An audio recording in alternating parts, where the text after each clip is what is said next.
Hi mga Frenny, sa kawali ko naglagay lang akong luya, bawang at sibuyas at nag-add ako ng kamote, pampasarap yan.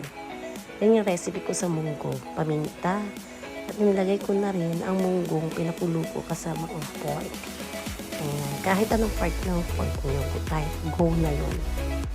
Tapos, shimmer lang natin uli, halo-halo. Nilagyan ko ng pork cubes, hindi nakita sa video. Pinakulo ko. At nilagay natin ang ating veggies, ampalaya at siling panika. Nilagyan ko na rin ng okra kasi ang dami kong okra dito.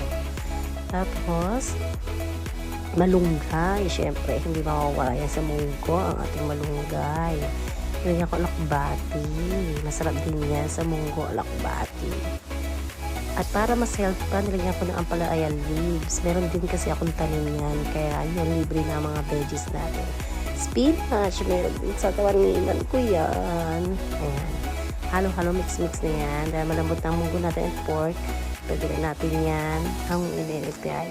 Add lang ng patis or asin. Ito lang ating veggies munggo. Share ko lang din ang aking taniman. Ayan, ang mini farm.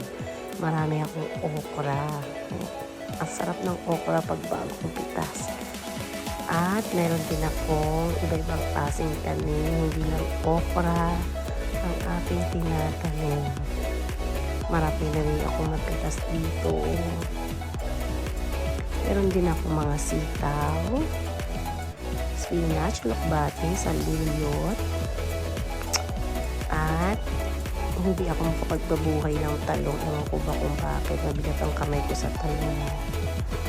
Yan, sobrang libre na ako, lalo-lalo sa okra. Ang sipag magbunga. Ito ang mga sitaw ko. Ayan. Nakailang ulit na akong harvest dito. Super sulit.